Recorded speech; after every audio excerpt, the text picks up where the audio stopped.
Good morning সবাইকে। আজকের আমি আবার একটা নতুন ব্লগ ভিডিও নিয়ে চলে এসেছি। আজকের একটা বিশেষ দিন, সেটা হলো জন্মাষ্টমী পুজোর দিন। তাই আজকে সারা দিন আমাদের বাড়িতে কি কি ভোগ রান্না হলো, কি হলো, পুরোটাই তোমাদের সাথে শেয়ার করব বলে আজ ভিডিওটা নিয়ে চলে এলাম। তো এখানে আজকের আমাদের যা যা জন্মাষ্টমীর জন্য ভোগ রান্না হবে সবগুলোই ভিডিওতে দেখাবো তোমাদের। এখানে দেখো, প্রথমেই মা হচ্ছে দুধটাকে ক্ষীর বানাচ্ছিল। জন্মাষ্টমীর জন্য ঠাকুরকে অনেকগুলো নাড়ু দিতে হয়, সেখানে আমার মা বলল যে আজকের ক্ষীরের নাড়ু বানাবে ফার্স্টে। তো এখানে ক্ষীর নিয়ে নাড়ু বানানো শুরু হয়ে গেছে।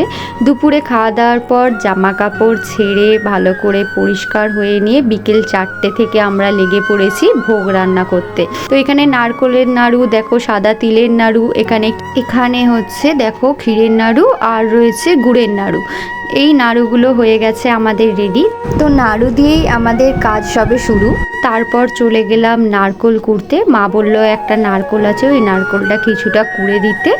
এখানে দেখো আমার দিদা হচ্ছে দুটো বড় বড় তাল নিয়ে তাল ছড়ছিল একটা একটা করে। তাল ছড়তে সত্যি অনেক কষ্ট লাগে, অনেক হাত ব্যথা করে। তো দিদা আস্তে আস্তে বসে বসে বিকেলবেলা তাল ছড়ছিল। দিদা ওখানে তাল ছড়ছিল, ততক্ষণে মা এখানে পায়েসটা বসিয়ে দিয়েছে। দেখো, প্রথমেই ঘি তার সাথে তেজপাতা দিয়ে ভালো করে গরম করে নেওয়ার পর যে গোবিন্দভোগ চালটা আছে পায়েসে, সেটাকে ভালো করে ঝরঝর করে ভেজে নিয়ে তার উপর দুধ দিয়ে দিল। আমার মা বলে পায়েসের দুধেতে নাকি জল মেশাতে নেই, তাহলে নাকি পায়েস জলসা হয়। তাই আমাদের এই রান্নাটা পুরোপুরি খাঁটি দুধেতেই রান্না হয়েছে। তারপর তাতে পরিমাণ মতো বাতাসা দিয়ে দেওয়া হলো। পায়েস যদি বাতাসা দিয়ে রান্না করা যায় তাহলে নাকি খুব ভালো টেস্ট হয়। কিশমিশ কাজু বাদাম মিশিয়ে তারপর থেকে ভালোভাবে নেড়ে চেড়ে পায়েসটা নামিয়ে নেওয়া হয়েছে। তারপর এখানে আমাদের যে তাল ফুরুলি হবে, মালপোয়া হবে, সেইগুলোর জন্য সব রেডি করে নিচ্ছে। মা হচ্ছে এইদিকে রান্না করবে তাল ফুরুলি, আর ওদিকে মালপোয়াটাও করে নেবে। দেখো একসাথে গোলা দুটো করে নিচ্ছে। এখানে চাল গুঁড়ো, ময়দা, তার সাথে গুড়, কালো জিরে, নারকেল গুঁড়ো, তার সাথে তাল দিয়ে ভালোভাবে মাখিয়ে নিচ্ছে। এই যে গোলাটা বানাচ্ছে, এটা হচ্ছে তাল ফুরুলির জন্য মা ভালোভাবে গোলাটা মাখিয়ে নিচ্ছে। এইটা হচ্ছে মালপোয়ার জন্য মাখিয়ে নিয়েছে। দেখো, মালপোয়াটাও করে নেবে আর তার সাথে তাল ফুরুলিটাও করে নেবে। এখানে গোলাটা আমাদের পুরো রেডি হয়ে গেছে। তাই কড়াতে দেখো বেশি করে তেল দিয়ে তেলটা গরম করতে দিয়ে দেওয়া হয়েছে। ফার্স্টেই যে মালপোয়াটা দিয়ে দেওয়া হয়েছে দেখো কড়াতে। সত্যি ভগবানের কৃপায় মালপোয়াগুলো খুব সুন্দর হয়েছে, একদম ফুলকো ফুলকো হয়েছে, ছোট ছোট গোল গোল। বেশ ভালোভাবেই একটার পর একটা করে মালপোয়াগুলো মা করে নিচ্ছিল, এবং আমিও সাথে সাথে মায়ের হেল্প করছিলাম। আমরা শুরু করেছিলাম ঠাকুরের ভোগ রান্না সেই বিকাল 4টে থেকে। আমাদের ভোগ রান্না শেষ হয়েছে তখন 8:30 বাজে, সন্ধে 8:30। মা বলছিল রোহিণী নক্ষত্র বেরোবার পর হচ্ছে জন্মাষ্টমীর পুজো হয়, সন্ধেবেলা হয় না, তাই রাত 9টার পরে পুজো করতে হবে। আমার বাপি আজকের ঠাকুরের পুজোটা করবে। তো আমাদের পুজোটা হয়েছে 9টার পরেই। দেখো এখানে তাল ফুরুলিগুলো লাল লাল করে মুচমুচে করে ভাজা হয়ে গেছে। আমার মা সত্যি তাল ফুরুলিগুলো খুব সুন্দর করে। এখানে দেখো মালপোয়া রেডি হয়ে গেছে, তাল ফুরুলিও রেডি হয়ে গেছে, সবই এখন ঠাকুরের জন্য ভোগ হচ্ছে। এখানে একটু তাল নিয়ে ময়দা নিয়ে মা মাখতে বসে গেছে, যেহেতু তালের লুচিও ঠাকুরকে দিতে হয়। দেখো তালের লুচি আমাদের রেডি, একটা একটা করে তালের লুচিগুলোও ভাজা হয়ে যাচ্ছে। আজকের জন্মাষ্টমীতে সব কিছুই ঠাকুরকে তালের দিতে হয়।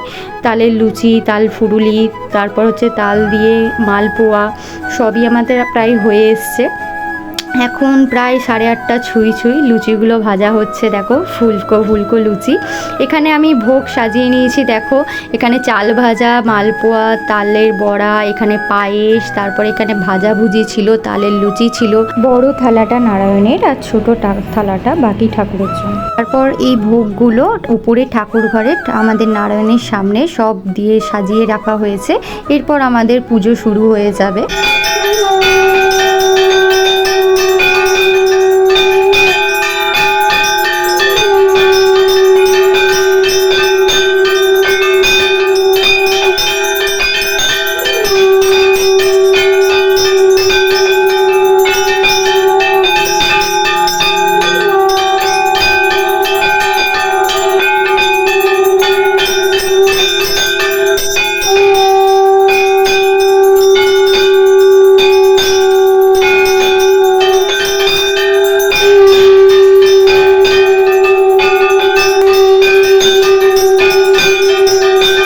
পুজো শেষ করে আমাদের একটা নিমন্ত্রণ বাড়ি ছিল আমাদের বাড়ির পিছনে, ওনাদের রাধাকৃষ্ণর আজকের প্রতিষ্ঠান ছিল, তো ওইখানে চলে গেছিলাম প্রসাদ খেতে। দেখো ঠাকুরটা কত সুন্দর, এই ঠাকুরটাই প্রতিষ্ঠা করা হয়েছে আজকের দিনে। তো এখানে এসে প্রসাদ খেয়ে ভালোভাবে দিনটা আজকে শেষ করে আবার বাড়ির দিকে রওনা দিলাম। তো আমার ভিডিওটা আজকের এই অবধি। যারা আমার ভিডিওটা দেখছো অবশ্যই আমার ভিডিওটাকে লাইক করে দিও এবং আমার চ্যানেলটাকে সাবস্ক্রাইব করে দিও, আমার পাশে থেকো। দেখা হবে নতুন আর একটা ভিডিওতে।